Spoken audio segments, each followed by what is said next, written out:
మన రక్షకుడు ఛానల్ని వీక్షిస్తున్న మీ అందరికీ ప్రభు పేరిట శుభములు. ఈ వీడియోలో యూత్ నన్ను పదే పదే అడిగే ప్రశ్నకు సమాధానం చూడబోతున్నాం. వీడియోలోకి వెళ్లే ముందు ఒక విషయం చెప్పాలి. మీరు చేస్తున్న కామెంట్స్ మమ్మల్ని చాలా ఎంకరేజ్ చేస్తున్నాయి. ఈ ఛానల్ ద్వారా మీకు అందించబడుతున్న స్పిరిచువల్ కంటెంట్ మీ జీవితానికి ఉపయోగపడటం బట్టి దేవునికే సమస్త మహిమ కలగాలి. అయితే మీలా బలపడాల్సిన జీవితాలు ఇంకా ఎన్నో ఉన్నాయి. ఎవరు ఏ పరిస్థితుల్లో ఉన్నారో తెలియదు. ఈ వీడియో ఎవరికి అవసరమో మనకు తెలియదు. కాబట్టి మిమ్మల్ని బలపరుస్తున్న ఈ వీడియోలో అనేక మందిని ప్రోత్సహించి బలపరచాలంటే మీరు చేసే లైక్ అండ్ కామెంట్ చాలా ఇంపార్టెంట్. దేవుడు నాకు ఇచ్చిన నా పనిగా నేను మీ వరకు తీసుకొస్తున్నాను. మీ పనిగా ఇతరులకు ఈ విషయాలను చేర్చాలంటే మీరు చూసే ప్రతి వీడియోకి మీ లైక్ అండ్ కామెంట్ చాలా అవసరం. వ్యక్తిగతంగా మీరు ఈ వీడియో లింక్ని షేర్ చేయటం ఇంకా చాలా ప్రాముఖ్యం. ఓకే, ఇక మనం ఈ రోజు టాపిక్లోకి వెళ్దాం. దేవుడు 6 రోజుల్లో అందమైన సృష్టిని చేసి 7వ రోజు విశ్రాంతి తీసుకున్నాడు. ఆదాము అవ్వను ఏదెను తోటలో పెట్టాడు. కాని వాళ్ళు దేవుని మాట వినకుండా పాపంలో పడిపోయారు. ఇదంతా సండే స్కూల్ నుంచి అలవాటుగా వింటున్నదే కదా, కొత్త విషయం ఏం లేదా అని మీకెవరికైనా అనిపిస్తుందా? అలా అయితే ఈ వీడియో చివరి వరకు చూశాక మీరు తప్పకుండా కామెంట్ పెట్టాలి. ఇప్పుడు మనం ఒకసారి లోకంలో జరిగే కొన్ని విషయాల గురించి చూద్దాం.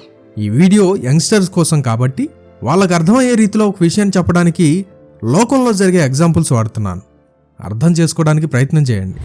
ఒక అబ్బాయి దగ్గరికి అమ్మాయి వెళ్ళి నిన్ను కూడా ప్రేమిస్తున్నాను, నువ్వు కూడా నాకు కావాలి అందనుకుందాం. లేదా ఒక అబ్బాయి అమ్మాయి దగ్గరికి వెళ్ళి నిన్ను కూడా ప్రేమిస్తున్నాను, నువ్వు కూడా ఉండు నా జీవితంలో అని అన్నాడు అనుకుందాం. అలా చెప్పినప్పుడు ఎవరైనా ఏమనుకుంటారు? నువ్వు కూడా అంటే ఏం అర్థం చేసుకోవాలి? అలాంటి ప్రేమను ఎవరైనా యాక్సెప్ట్ చేయగలరా? నిన్నే ప్రేమిస్తున్నా అంటే అర్థం ఉంది, నిన్ను కూడా అంటే నీతో పాటు నేను ప్రేమించడానికి ఇంకో విషయం ఉంది, లేదా ఇంకో వ్యక్తి ఉన్నారు, అలానే కదా మాట ఉంది. నీతోనే జీవిస్తా అనే మాటకి నీతో కూడా జీవిస్తా అనే మాటకి ఎంత తేడా ఉంది? పెళ్ళైన భార్య భర్త ఉన్నారు. హస్బెండ్ వైఫ్ దగ్గరికి వెళ్ళి నువ్వు కూడా నాకు భార్యవే అంటే, లేదా వైఫ్ హస్బెండ్ దగ్గరికి వెళ్ళి మీరు కూడా నా భర్తే అంటే ఎలా ఉంటుంది? ఆ జీవితాలు కొనసాగుతాయా? ఇది సహజంగా ఈ సృష్టిలో కనపడే లక్షణమే. ఒక రీసెర్చ్లో ఏం తేలిందంటే, మనం ఇంట్లో పెంచుకునే కుక్కలకు కూడా జెలస్ ఫీలింగ్ ఉంటుంది. మీ పెట్ కంటే వేరే పెట్ని ఎక్కువగా ప్రేమిస్తే అవి బాధపడతాయి. యానిమల్స్ కూడా మీ ప్రేమ వేరే వాటితో పంచుకోవడానికి ఇష్టపడవు. సింపుల్గా చెప్పాలంటే ఈ సృష్టిలో ఒక నియమం ఉంది. నీ ప్రేమ నాకు మాత్రమే చెందాలి, అది వేరే వాళ్ళకి చెందడానికి వీల్లేదు. అలా చెందినప్పుడు తట్టుకోలేనంత కోపం వస్తుంది. నాకు మెసేజ్లు చేస్తూ ఉన్నారు కదా, బ్రదర్ పాపంలో పడిపోతున్నాం, పాపం చేయలేకుండా ఉండలేకపోతున్నాం, ఇంకా మా మనస్సు మారట్లేదు, దానివైపే తిరుగుతూ ఉంది, చాలా తప్పులు చేస్తున్నా, అలా ఉన్నా ఇలా ఉన్నా అని మెసేజ్లు పెడుతున్నారు కదా చాలామంది. ఈ సృష్టి ఆరంభంలో ఆదాము అవ్వ ఎందుకని పాపం చేయగలిగారు తెలుసా మీకు? వాళ్ళ ప్రియారిటీ మారిపోయింది. ప్రతిరోజు దేవునితో నడిచే వాళ్ళు ఒకనాడు వాళ్ళ ప్రాముఖ్యతను అపవాదికిచ్చారు. దేవుడు చెప్పాడు వాళ్ళకి, ఈ పండు తింటే చస్తావు, తినకపోతే జీవిస్తావు. వాళ్ళు దేవుడు చెప్పిన మాట కంటే అపవాది చెప్పిన మాటకే ఎక్కువ ప్రాముఖ్యతనిచ్చారు. ఈ లోక సంబంధ మనుషులమైన మనమే ప్రియారిటీ, పర్ఫెక్షన్ కోరుకుంటే తన పోలికలో చాలా ఇష్టంగా ప్రేమించి నిర్మించుకున్న మనిషి నుండి ఆయన ఎంతటి ప్రియారిటీ, పర్ఫెక్షన్ కోరుకోవాలి? ఆయన నిర్మించుకున్న మనిషి నుండి దేవుడు అదే కోరుకున్నాడు. మీ ప్రేమ నాకు మాత్రమే, మీ సహవాసం నాతో మాత్రమే, మీరు వినాల్సింది నా మాట మాత్రమే, మీరు జీవించాల్సింది నాతో మాత్రమే. కానీ మనిషి తన ప్రియారిటీని అపవాదికిచ్చాడు. My dear brothers and sisters, ఇప్పుడు మనం కూడా అదే చేస్తున్నాం. వాక్యమే దేవుడు. ఆ దేవుడు మనల్ని పరిశుద్ధులుగా ఉండాలి అని చెప్తున్నాడు. ఆ దేవుడు మనల్ని ఆయన ఇచ్చిన ఆజ్ఞలను పాటించాలి అనుకుంటున్నాడు. మనం ఆయన స్వరం వినాలి అనుకుంటున్నాడు. మీరొక విషయాన్ని గమనించండి, ఎంతో పరిశుద్ధులైన దేవదూతలు ఎప్పుడూ ఆయనకే ప్రాముఖ్యతనిస్తారు. గాన ప్రతిగానాలతో ఆయన్ని మహిమపరుస్తూ కోట్లాదిగా దేవుణ్ణి ఆరాధిస్తున్నారు. ఎల్లవేళలా ఆయన కోరుకునే ప్రాధాన్యత ఆయనకు ఆయన రాజ్యంలో దొరుకుతుంది. ఆయనకేం తక్కువ లేని రాజ్యం. అంతటి గొప్ప దేవుడు అవన్నీ పక్కన పెట్టి మరొక ప్రాధాన్యత కోరుకున్నాడు. భూమిని సృష్టించి అందులో తన స్వరూపములో మనిషిని పెడితే తన పిల్లలు తనకే ప్రాధాన్యత ఇస్తారు అని ఆశపడ్డాడు. దేవుడు ఈ విశ్వంలోనే బెస్ట్ ప్లేస్ ఆదాము అవ్వకిచ్చాడు. ఆయనలాగా ఉండే గుణలక్షణాలు వాళ్ళకిచ్చాడు. ఈ భూమంతటి మీద అధికారం ఇచ్చాడు. ఒక్క పండు అనే హద్దు తప్ప మరొకటి లేదు. మనం ఆదికాండం దగ్గర సందర్భాన్ని కథగా చూసి వెళ్ళిపోతాం. కానీ అక్కడ మన జీవితాలను కట్టుకోవడానికి, ముఖ్యంగా మన ఆత్మీయ జీవితాలను కట్టుకోవడానికి, మనం దేవుణ్ణి ఎలా ప్రేమించాలి అని ఆశిస్తున్నాడో తెలుసుకోవడానికి అనేక సమాధానాలు దొరుకుతాయి. దేవుడు మనిషికి వాక్యాన్నిచ్చాడు. ఇలా చేయకు అనే ఆజ్ఞ ఇచ్చాడు.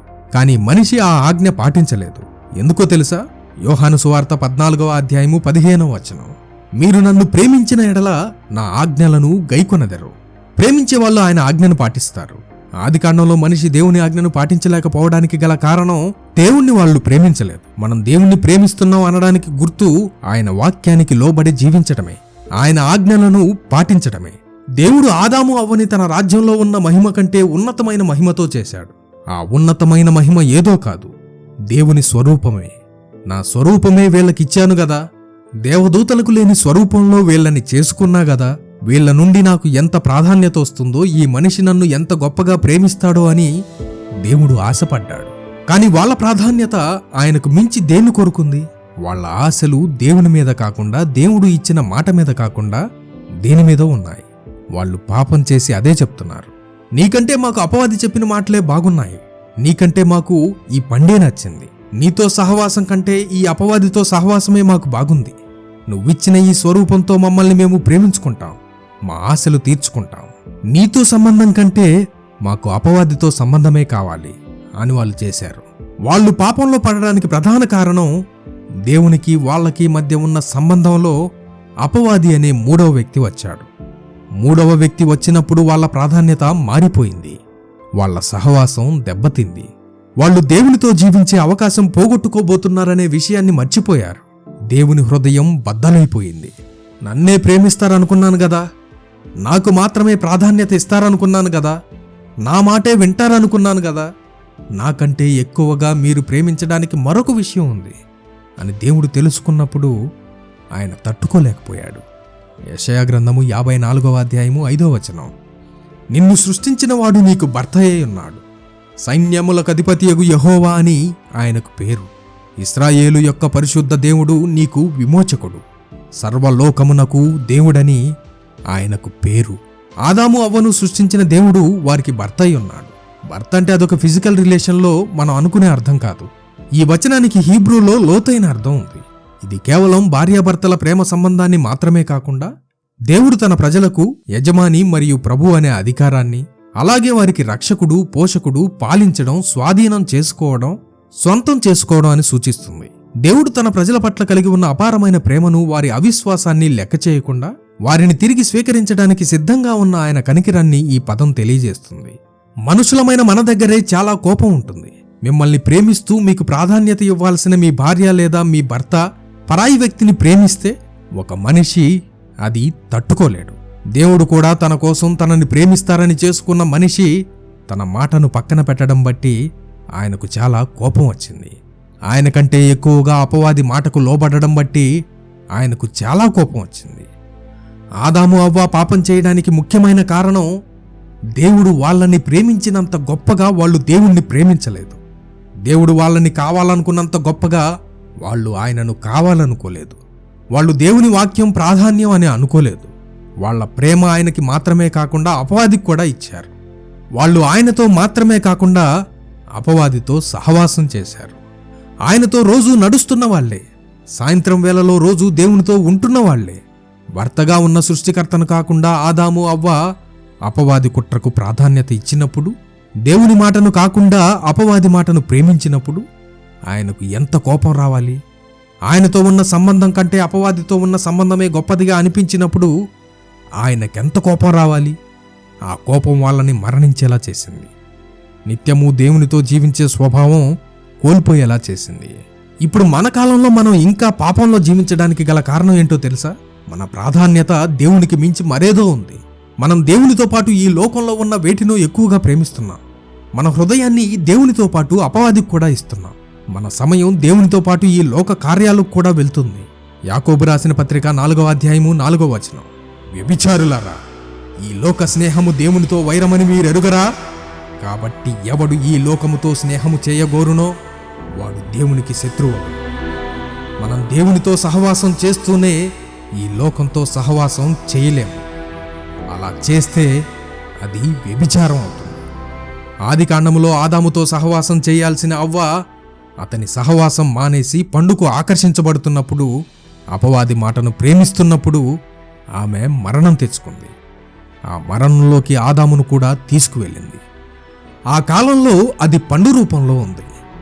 ఈరోజు నీ చేతిలో ఉన్న ఫోన్ రూపంలో ఉంది. నిన్ను ఆకర్షించే అమ్మాయి అబ్బాయి రూపంలో ఉంది. నువ్వు కాలక్షేపం చేసే సినిమా రూపంలో ఉంది. నీకు మత్తునిచ్చే మద్యం రూపంలో ఉంది. నువ్వు వదిలించుకోలేని చెడు అలవాట్ల రూపంలో ఉంది. నిన్ను దేవునికి దూరం చేసే లోక స్నేహితుల రూపంలో ఉంది. నీలో నిరాశను పెంచే వ్యభిచారం రూపంలో ఉంది. దేవుని కంటే ఎక్కువగా ప్రేమించే డబ్బు రూపంలో ఉంది. నిన్ను పాపంలోకి లాగే ప్రతి ఆకర్షణ రూపంలో ఆ పండు ఈ రోజు నీ ముందుంది. దేవుని చిత్తాన్ని దాటి మనం ప్రేమించే ఏ విషయం అయినా మనల్ని ఆయనకు దూరం చేస్తుంది. ఆదాము అవ్వకు ఇచ్చినట్టు దేవుడు మనకు కూడా వాక్యాన్ని ఇచ్చాడు. ఆయన మాటనిచ్చాడు. ఆ మాట ఇప్పుడు పరిశుద్ధ గ్రంథ రూపంలో ఉంది. నువ్వు సినిమాలు చూస్తూ సమయాన్ని వృధా చేస్తున్నప్పుడు, దేవా నా ప్రియారిటీ నువ్వు కాదు, ఈ సినిమాలే నేను ప్రేమిస్తున్నా అని చెప్తున్నావు. పబ్బుల్లోనో స్నేహితులతోనో కలిసి నువ్వు మందు తాగుతున్నప్పుడు, దేవా నా ప్రాధాన్యత నువ్వు కాదు, ఈ మత్తునే నేను ప్రేమిస్తున్నా అని చెప్తున్నా. నువ్వు పాపపు స్నేహంలో కొనసాగుతున్నప్పుడు, దేవా నా ప్రాధాన్యత నువ్వు కాదు, ఈ నా చెడు స్నేహాన్నే నేను ప్రేమిస్తున్నా అని చెప్తున్నా. పరిశుద్ధత వదిలేసినప్పుడు, నా ప్రాధాన్యత నువ్వు కాదు, ఈ పాపాన్నే ఈ వ్యసనాన్నే నేను ప్రేమిస్తున్నా అని చెప్తున్నావు. నువ్వు ఇతరులను క్షమించకుండా ద్వేషాన్ని పెంచుకుంటున్నప్పుడు, దేవా నా ప్రాధాన్యత నువ్వు కాదు, ఈ పగ తీర్చుకోవడమే నా పని అని నువ్వు చెప్తున్నావు. నిజాయితీగా జీవించాల్సిన నువ్వు ఇతరులను మోసం చేస్తున్నప్పుడు, దేవా నా ప్రియారిటీ నువ్వు కాదు, ఈ మోసమే అని చెప్తున్నావు. అనవసరమైన సంబంధాల్లో, అక్రమ సంబంధాల్లో ఉంటూ ఇతరుల జీవితాలను, నీ కుటుంబ జీవితాలను, నీ పిల్లల జీవితాలని పాడు చేస్తూ దేవుని దృష్టికి దోషి అవుతూ నీకు ఆ సంబంధాలే ఎంతో ప్రేమ అని చెప్తున్నావు. నువ్వు దేవుని మహిమ కోసం కాకుండా సొంత పేరు ప్రఖ్యాతల కోసం తాపత్రయపడుతున్నప్పుడు, దేవా నా ప్రాధాన్యత నువ్వు కాదు, నా అహమే అని చెప్తున్నావు. దేవుని పరిచర్య చేస్తూ లోక పాపాలు కూడా నీ దేహంతో, నీ చేత్తో జరుగుతున్నప్పుడు వ్యభిచారపు భక్తి చేస్తున్నావు. ఒకసారి ఇది అర్థం చేసుకోవడానికి ట్రై చేయండి. మీకు నచ్చిన వ్యక్తితోనో, లేక మీరు ప్రేమించిన వ్యక్తితోనో, లేక మీ భార్యతోనో పరాయి పురుషుడు లేదా పరాయి స్త్రీ సరసాలాడుతుంటే మీకెంత కోపం వస్తుంది? అవతలి వ్యక్తి వేసే వేషాలకు, చేసే పనులకు మీకు నచ్చిన వ్యక్తి రెస్పాండ్ అవుతున్నప్పుడు మీకెంత కోపం వస్తుంది? ఇక్కడ మన ఆత్మీయ జీవితంలో కూడా అదే జరుగుతుంది. శోధన మనకు ఉండక మానదు. అపవాది పాపాన్ని ఎప్పుడూ మన ముందుకు తెచ్చి సరసాలాడుతుంటాడు. రా ఈ సినిమా చూడు, రా వైన్ షాప్కెళ్ళు, దేవునికి వ్యతిరేకంగా జీవించు, నీ దేహాన్ని పాడు చేసుకో, లోకస్తుల్లాగా జీవించు అంటూ పాపం చేయడానికి మనకు ఎన్నో దారులు చూపిస్తూ సరసాలాడతాడు. వాడి పనే అది. కానీ మనం దానికి లోబడి రెస్పాండ్ అవుతున్నప్పుడు, అపవాదితో సహవాసం చేస్తున్నప్పుడు దేవునికి మన మీద ఎంత కోపం రావాలి? మనం దేవుని సంఘంగా, వధువుగా ఉన్నవాళ్ళం. మన ప్రియుడికి ఎంత కోపం రావాలి? నువ్వు ఆశపడుతున్నట్టు దేవుడు నీ విషయంలో ఎంత ఆశపడుతున్నాడు? నీకేమో అంతా పరిశుద్ధంగా, మంచిగా, మచ్చలేని జీవితాన్ని కలిగిన వ్యక్తి రావాలి. మరి దేవుడు మన నుండి ఇంకెంత గొప్ప వ్యక్తిత్వం కోరుకుంటాడు? ఆదాము అవ్వ చేసినట్టు దేవుణ్ణి ప్రేమిస్తూనే లోకాన్ని ప్రేమిస్తున్నప్పుడు అది వ్యభిచారం అవుతుంది. అంత గొప్ప పరిశుద్ధుడికి మనలాంటి వ్యభిచారుల ప్రేమ అవసరమా? ఆయన చాలా రోషం కలిగిన దేవుడు. ఆయనకు చెందాల్సిన మహిమ, ఆయనకే వెళ్లాల్సిన ప్రేమ, ప్రాధాన్యత వేరే వాటికి వెళ్తుంటే ఆయన తట్టుకోలేడు. My dear brothers and sisters, నువ్వు ప్రార్థన చేయకుండా ఒకరోజు గడుపుతున్నప్పుడు, దేవా నా ప్రాధాన్యత నువ్వు కాదు అని చెప్తున్నావు. అంటే ప్రార్థన అనేది నోటి మాటలే కాదు, మనసులో దేవునితో ఉండే బంధం కూడా. నువ్వు దేవుని వాక్యం చదవడానికి సమయం కేటాయించినప్పుడు, దేవా నా ప్రియారిటీ నువ్వు కాదు, నాకు నీ మీద ప్రేమ లేదు అని చెప్తున్నావు. ఈ భూమి మీద మనం ఇష్టపడే మనుషుల మీద ప్రేమ ఉంటే మనం చేసే పని వాళ్ళతో మాట్లాడతాం, వాళ్ళతో మన సమయాన్ని పంచుకుంటాం.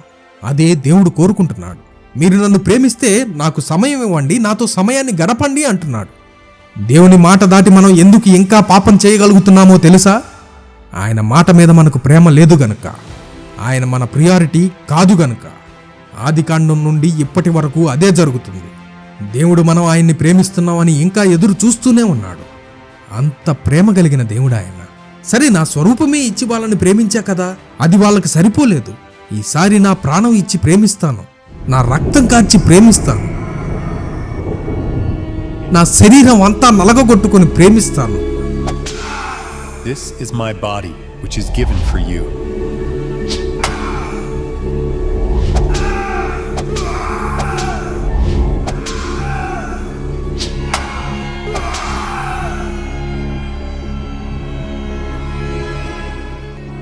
Poured out from many for the forgiveness of sins.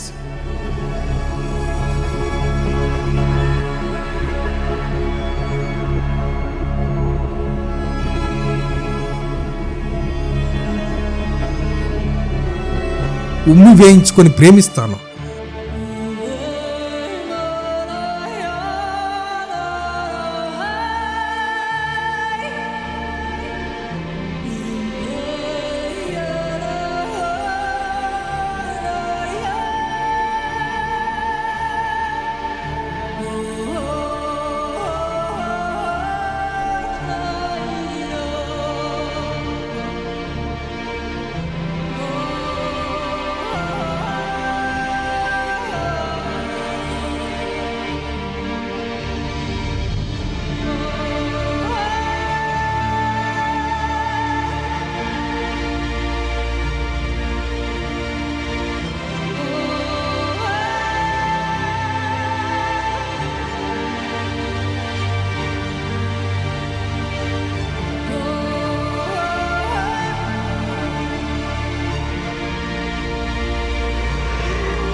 నగ్నంగా వ్రేలాడి ప్రేమిస్తాను.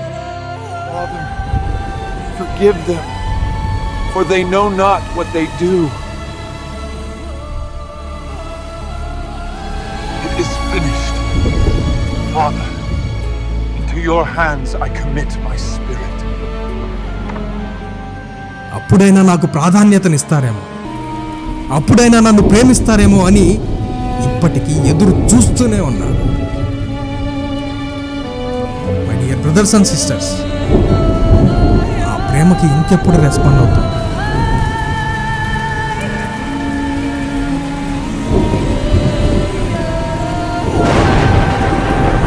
ఆ ప్రేమకి ఇంకెప్పుడు ప్రయారిటీని ఇస్తాం? ఇంకెంతకాలం ఈ లోకాన్ని ప్రేమిస్తూ నీ ప్రాధాన్యత దేవుని చిత్తానికి వ్యతిరేకమైన కార్యాలకు ఇస్తూ దేవుని గాయపరుస్తావు? శిలువ మీద ఆయనకు కలిగిన గాయాలు చాలవా? మళ్ళీ మళ్ళీ ఆయనను సిలువ వేస్తూనే ఉంటావా? Surely he was the Son of God.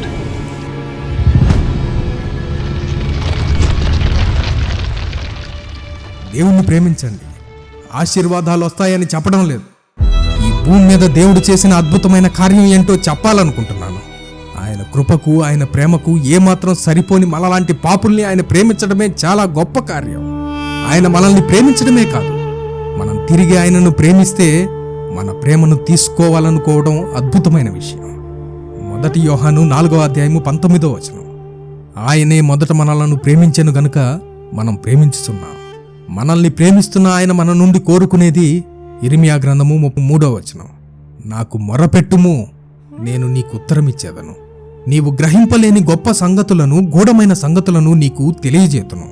చూశారు కదా, నేరుగా నీతో మాట్లాడడానికి నాతో మాట్లాడు అంటున్నాడు. అందరూ నిన్ను మర్చిపోతున్నారా? యెషయా గ్రంథము 44వ అధ్యాయము 22వ వచనం. నేను నిన్ను మరిచిపోజాలను. ఆయన మనల్ని ఎంతగా ప్రేమిస్తున్నాడంటే యెషయా గ్రంథము 65వ అధ్యాయము 2వ వచనం. తమ ఆలోచనలను అనుసరించి చెడు మార్గమును నడుచుకొనుచు లోబడనొల్లని ప్రజల వైపు దినమంతయు నా చేతులు చాపుచున్నాను. మనం చెడ్డవాళ్ళమని తెలిసినా సరే మనం ఆయన దగ్గరకు వెళ్ళాలని ప్రతిరోజు చేతులు చాపి ఎదురు చూస్తున్నాడు. ఈ ప్రపంచంలో మనకు ఎవ్వరూ ఇవ్వని ప్రాధాన్యతను, ప్రేమను దేవుడు మనకిస్తున్నాడు. అంతటి గొప్ప ప్రేమికుణ్ణి, ఆయన చిత్తాన్ని చిన్న చిన్న ఆనందాల కోసం ఎలా ప్రక్కన పెట్టేయాలనిపిస్తుంది? ఆయనను దాటి వెళ్లే అంత గొప్ప ఆకర్షణ ఈ లోకంలో మనకేముంది? దేవుని చిత్తాన్ని పక్కన పెట్టి, దేవుని వాక్యాన్ని పక్కన పెట్టి ఇంకా మనకిష్టం వచ్చినట్టు లోకంలో జీవించగలుగుతున్నామంటే దేవుడు మనల్ని కావాలనుకున్నంత గొప్పగా మనం ఆయన్ని కావాలి అనుకోవడం లేదు. దేవుడు మనకిస్తున్న అంత గొప్ప ప్రాధాన్యత మనం ఆయనకివ్వడం లేదు. దేవుని వాక్యాన్ని ప్రేమించకుండా, ఆయనకు లోబడకుండా, ఆయనకు ప్రాధాన్యతనివ్వకుండా మనం ఏమన్నా సాధించాలి అనుకుంటే యోహాను సువార్త 15వ అధ్యాయము 5వ వచనం. ద్రాక్షావల్లిని నేను, తీగలు మీరు. ఎవడు నా యందు నిలిచియుండునో, నేను ఎవని యందు నిలిచియుందునో వాడు బహుగా ఫలించును. నాకు వేరుగా ఉండి మీరేమీయూ చేయలేరు. ఒకసారి ఇది ఆలోచించండి. మీరు ఎవరినైనా పెళ్లి చేసుకోవాలని లేదా ప్రేమించాలని అనుకున్నప్పుడు వారికి ఎలాంటి గుణాలు ఉండాలని కోరుకుంటారు? క్యారెక్టర్ లేని, అన్యాయం చేసి మోసం చేసే వ్యక్తిని మీ జీవితంలోకి ఆహ్వానిస్తారా? ఖచ్చితంగా లేదు కదా. అది అవ్వదు కదా, అవ్వలేదు కూడా కదా. ఎంతటి పాపి అయినా చివరికి గుణం మంచి నడవడిక ఉన్నవారినే ఇష్టపడతారు. వారితోనే జీవితం గడపాలని కోరుకుంటారు. సమాజంలో మంచి పేరు ప్రవర్తన ఉన్నవారినే అందరూ గౌరవిస్తారు. మనం ఒకరినొకరు ప్రేమించాలన్నా గౌరవించాలన్నా క్యారెక్టర్ మంచి గుణాలు అవసరం. మరి మనం నిత్య జీవం కోసం దేవునితో జీవించాల్సిన ప్రజలం కదా. అటువంటప్పుడు ఆ మహోన్నతుడైన దేవుడు మన నుండి ఎలాంటి క్యారెక్టర్ ఆశిస్తాడు? కొరింథీయులకు రాసిన మొదటి పత్రిక 6వ అధ్యాయము 9-10 వచనాలు చూడండి. అన్యాయస్తులు దేవుని రాజ్యమునకు వారసులు కానేరని మీకు తెలియదా? మోసపోకుడి. జారులైనను, విగ్రహారాధికులైనను, వ్యభిచారులైనను, ఆడంగితనము గలవారైనను, పురుష సంయోగులైనను, దొంగలైనను, లోభులైనను, త్రాగుబోతులైనను, దూషకులైనను, దోచుకొనువారైనను దేవుని రాజ్యమునకు వారసులు కానేరరు. గలతీయులకు రాసిన పత్రిక 5వ అధ్యాయము 19 నుండి చూడండి. శరీర కార్యములు స్పష్టమై ఉన్నవి. అవేవనగా జారత్వము, అపవిత్రత, కాముకత్వము, విగ్రహారాధన, అభిచారము, ద్వేషములు, కలహము, మత్సరములు, క్రోధములు, కక్షలు, భేదములు, విమతములు, అసూయలు, మత్తతలు, అల్లరితో కూడిన ఆటపాటలు మొదలైనవి. వీటిని గూర్చి నేను మునుపు చెప్పిన ప్రకారము ఇట్టి వాటిని చేయువారు దేవుని రాజ్యంను స్వతంత్రించుకొనరని మీతో స్పష్టముగా చెప్పుచున్నాను. దేవునితో మనం జీవించాలంటే మనలో నుండి పరిశుద్ధ గ్రంథం చెప్తున్న ఈ పాపపు గుణాలు పోవాలి. ఎఫెసీయులకు రాసిన పత్రిక 5వ అధ్యాయం 5వ వచనం మరింత గట్టిగా హెచ్చరిస్తోంది. వ్యభిచారి అయినను, అపవిత్రుడైనను, విగ్రహారాధికుడయ్యున్న లోభి అయినను క్రీస్తు యొక్కయు దేవుని యొక్కయు రాజ్యమునకు హక్కుదారుడు కాడను సంగతి మీకు నిశ్చయముగా తెలియను. ప్రకటన గ్రంథము 21వ అధ్యాయము 8వ వచనం. పిరికివారును, అవిశ్వాసులును, అసహ్యులును, నరహంతకులును, వ్యభిచారులును, మాంత్రికులును, విగ్రహారాధికులును, అబద్ధికులందరూ అగ్ని గంధకములతో మండు గుండములో పాలు పొందుదురు. ఇది 2వ మరణం. మనం మానవ మాతృలుగా ఒకరిలో ఒకరు మంచి గుణాలను, నిజాయితీని, ప్రేమను కోరుకున్నప్పుడు సర్వోన్నతుడైన దేవుడు మన నుండి అలాంటి క్యారెక్టర్ను, ఇంకా అంతకు మించిన పవిత్రతను కోరడం న్యాయమే కదా. దేవునితో నిత్యము జీవించాలంటే మన జీవితాలను ఆయన కోరుకున్న విధంగా మార్చుకోవాలి. మరి మనం దేవుణ్ణి ప్రేమిస్తున్నామని ఎలా చెప్పాలి? ఆదాము, అవ్వ చెప్పలేకపోయారు. ఈ చివరి దినాలలో జీవిస్తున్న మనమైనా ఆయనను ప్రేమిస్తున్నామని చెబుదాం. మన ప్రాధాన్యత ఆయనకిస్తూ మనం ఆయన ప్రేమిస్తున్నామని చెప్పాలి. ఆయన వాక్యానికి విధేయత చూపిస్తూ మనం ఆయన్ని ప్రేమిస్తున్నామని చెప్పాలి. గమనించాలి, మనం ఆయన్ని ప్రేమిస్తే ప్రతిరోజు మన ప్రయారిటీ ఆయనే అవుతాడు. కొత్తగా నీకు ప్రార్థన చెయ్యి, బైబిల్ చదువు, చర్చికి వెళ్ళు, ఆరాధించని చెప్పక్కర్లేదు. నువ్వు దేవుణ్ణి ప్రేమిస్తే నీ ప్రియారిటీ ఆయన తప్ప వేరే ఏదీ ఉండదు. వేరే ఏమన్నా ఉంటుందంటే ఆయన కాకుండా నీ ప్రేమ దేని మీద ఉంది. దేవుడు మన నుండి ఎలాంటి ప్రేమ ఎక్స్పెక్ట్ చేస్తున్నాడో తెలుసా? ఆదాము, అవ్వను సృజించే ముందు దేవుడు విశ్వాన్ని చేశాడు, నక్షత్రాలు చేశాడు, జలచరాలు, పక్షుల్ని చేశాడు, జంతువులను చేశాడు, సముద్రాలను చేశాడు. ఎంతో అందమైన సృష్టిని కలుగజేశాడు. ఎటు చూసినా మొత్తం వాళ్ళదే. వాటన్నిటి మధ్యలో ఒక పండు. ఇవన్నీ ఒకవైపు, దేవుడు ఇచ్చిన మాట ఒకవైపు. నా బిడ్డలు నా మాట వైపు ఉంటారా, లేక ఈ సృష్టి వైపు ఉంటారా? దేవుడు మన నుండి ఎలాంటి ప్రేమ కోరుకుంటున్నాడంటే, ఈ సృష్టిలో మన ఎదుట ఎన్ని ఉన్నా కానీ, మన జీవితాలు ఎంత బిజీగా ఉన్నా కానీ, మనం ఆయన్ను మాత్రమే కోరుకోవాలి అనుకుంటున్నాడు. ఆయన్ను మాత్రమే ప్రేమించాలి అనుకుంటున్నాడు. ఈ లోకం ఎంతగా మనల్ని ఆకర్షిస్తున్నా సరే, మన ప్రియారిటీ ఆయన మాత్రమే అవ్వాలి అనుకుంటున్నాడు. ఎంతమందిలో ఉన్నా, ఎక్కడ ఉన్నా కానీ ఆయన తప్ప మన ప్రియారిటీ మరేది అవ్వకూడదని ఎక్స్పెక్ట్ చేస్తున్నాడు. ఆ ప్రాధాన్యత, ఆ ప్రియారిటీ ఎవరు చూపించగలరంటే మత్తయి సువార్త 16వ అధ్యాయం 24వ వచనం. అప్పుడు యేసు తన శిష్యులను చూచి, ఎవడైనను నన్ను వెంబడింపగోరిన ఎడల తన్ను తాను ఉపేక్షించుకొని తన సిలువనెత్తికొని నన్ను వెంబడింపవలెను. దేవుణ్ణి ప్రేమించేవారు మాత్రమే ఆయనను వెంబడించగలరు.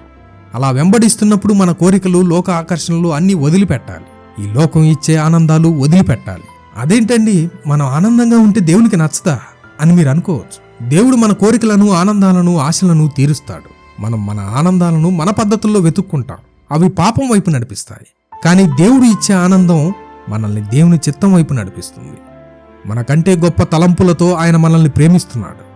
ఆయన మన హృదయ వాంఛలను తీర్చే దేవుడు. దేవునిలో ఆనందించడం కంటే గొప్ప ఆనందం మరొకటి లేదు. మనం ఎల్లప్పుడూ ప్రభువునందు ఆనందించాలి అని వాక్యం చెప్తుంది. ఆ ఆనందం ఎలా ఉంటుందో ఆయనను ప్రేమించి ఆయనకు ప్రాధాన్యం ఇచ్చిన వారికి మాత్రమే తెలుస్తుంది. దేవునికి ప్రాధాన్యత ఇచ్చినప్పుడు మనలో ఉన్న పాపపు గుణాలు పోయి క్రీస్తు సారూప్యం వస్తుంది. దేవుని వాక్యానికి విధేయత చూపిస్తూ ఆయనతో నడుస్తున్నప్పుడు ఒకరోజు ఈ దేహం పాపాన్ని జయించే స్థితిలోకి వెళ్తుంది. దేవుణ్ణి మనం ప్రేమిస్తున్నాం అనడానికి గుర్తు మనం ఆయన చిత్తానికి లోబడడం. ఆయన చిత్తం ఏంటో దేవుని వాక్యం మనకు చెప్తుంది. యోసేపు పొతెఫరు భార్య ప్రలోభాలకు లొంగకుండా నేను దేవునికి విరోధంగా ఈ గొప్ప పాపం ఎలా చేయగలను అని ప్రశ్నించి అక్కడి నుండి పారిపోయాడు.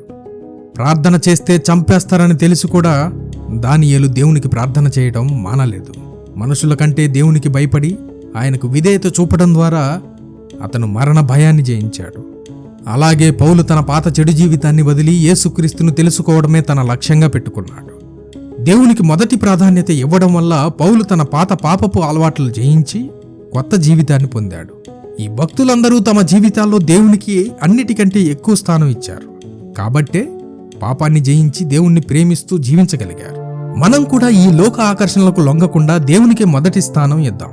అప్పుడు మన జీవితాలు కూడా పాపాన్ని జయించే స్థితిలోకి వెళ్తాయి. కానీ ఎప్పుడు? దేవుడు మాత్రమే మన ప్రాధాన్యత అయినప్పుడు, దేవుణ్ణి ప్రేమించి మనం ప్రాధాన్యత ఇచ్చినప్పుడు. దేవుని మీద ప్రేమ ఉంటే, దేవుని వాక్యాన్ని మాత్రమే ప్రేమిస్తే ఆయనకు మాత్రమే మన ప్రేమను ప్రాధాన్యతను ఇద్దాం. ఈ భూమి మీద మనకు ప్రేమించడానికి ఆయన కంటే గొప్ప విషయం ఏం లేదని చెప్దాం. మన ప్రేమ ఆయనకు తప్ప ఏ విషయానికి ఇవ్వకుండా ఉండడానికి ప్రయత్నం చేద్దాం. మనల్ని ఈ లోకం ఎంత ఆకర్షిస్తున్నా సరే, నేను నిన్ను విడిచిపెట్టను దేవా, ఎంతటి శోధన అయినా బాధ అయినా నీ వాక్యానికి నీ చిత్తానికి వ్యతిరేకంగా జీవించను దేవా అనే నమ్మకం అయిన జీవితం ఆయనకు ఇవ్వడానికి పోరాడదాం. ఇలాంటి ప్రేమనే ఆయన మన నుండి కోరుకుంటున్నాడు. చిన్న చిన్న ఆకర్షణల కోసం ఆయన ప్రేమను త్రోసివేయకు. కాసేపు ఉండే సుఖాల కోసం, ఆనందం కోసం, కోరికల కోసం ఆయన నీకిస్తున్న ప్రాధాన్యతను విడిచిపెట్టకు. ఆయన ఆజ్ఞలకు, వాక్యానికి లోబడుతూ ఆయనను ప్రేమిస్తున్నాను అని చెప్పు. ఆయన చిత్తం చేస్తూ నువ్వంటే నాకు ఇష్టం దేవా అని చెప్పు. ఈ రెండు విషయాలను ఎప్పుడూ జ్ఞాపకం ఉంచుకోండి. దేవుణ్ణి ప్రేమించే వాళ్ళు ఆయనకు ప్రాధాన్యత ఇస్తారు. దేవుణ్ణి ప్రేమించే వాళ్ళు దేవుని వాక్యానికి లోబడతారు, దేవుని చిత్తాన్ని చేస్తారు. మీరేం చేస్తున్నారో ఆలోచించండి. ఈ అంత్యదినాల్లో దేవుణ్ణి ప్రేమించడానికి ఉన్న అవకాశాన్ని వదులుకోకండి. మళ్ళీ ఈ అవకాశం మనకి దక్కకపోవచ్చు. బహుశా ఈ క్షణమే నీకు చివరిదైతే ఒక సమయం వస్తుంది, ఆ రోజు నువ్వు చాలా బాధపడతావు. ఒక్కసారైనా దేవుని మాటకు లోబడాల్సింది కదా. ఆ ఒక్క క్షణంలో అయినా దేవునికి ప్రాధాన్యతని ఇవ్వాల్సింది కదా. అయ్యో, దేవుని కంటే లోకాన్ని అనవసరంగా ప్రేమించానని కుమిలిపోతాం. ఎందుకంటే ఆయన మనకు సమీపంగా లేని ఒక కాలం రాబోతుంది. మనం ఆయన్ని ఎంత ప్రేమించినా, అరిచి గోల చేసి గీపెట్టినా ఆయన మనకు దొరకని కాలం అది. ఆయన సమీపంగా ఉన్న ఈ కాలంలోనే ఆయనకు మాత్రమే ప్రాధాన్యత ఇస్తూ, ఆయన చిత్తం చేస్తూ ఆయనకు లోబడి జీవిద్దాం. ఆయనను ప్రేమిస్తున్నామని చెప్దాం. దేవుని దగ్గర నుండి గొప్ప జ్ఞానాన్ని పొందుకుని 1000 మంది భార్యలను కలిగి చివరికి అన్య స్త్రీలను చేసుకుని విగ్రహారాధన వైపు వెళ్ళి దేవునికి కోపం పుట్టించి అన్ని ఎంజాయ్మెంట్స్ చేసి చూసి రాజైన సొలొమోను అంటున్న మాటేంటో తెలుసా? ప్రసంగి గ్రంథము 12వ అధ్యాయము 13వ వచనం. ఇదంతయు వినిన తర్వాత తేలిన ఫలితార్థమిదే, దేవుని యందు భయభక్తులు కలిగి ఉండి ఆయన కట్టడలను అనుసరించి నడుచుచుండవలెను. మానవ కోటికి ఇదే విధి. గూఢమైన ప్రతి అంశమును గూర్చి దేవుడు విమర్శ చేయునప్పుడు ఆయన ప్రతి క్రియను, అది మంచిదే గాని చెడ్డదే గాని, తీర్పులోనికి తెచ్చును. Jesus coming soon, so be prepared.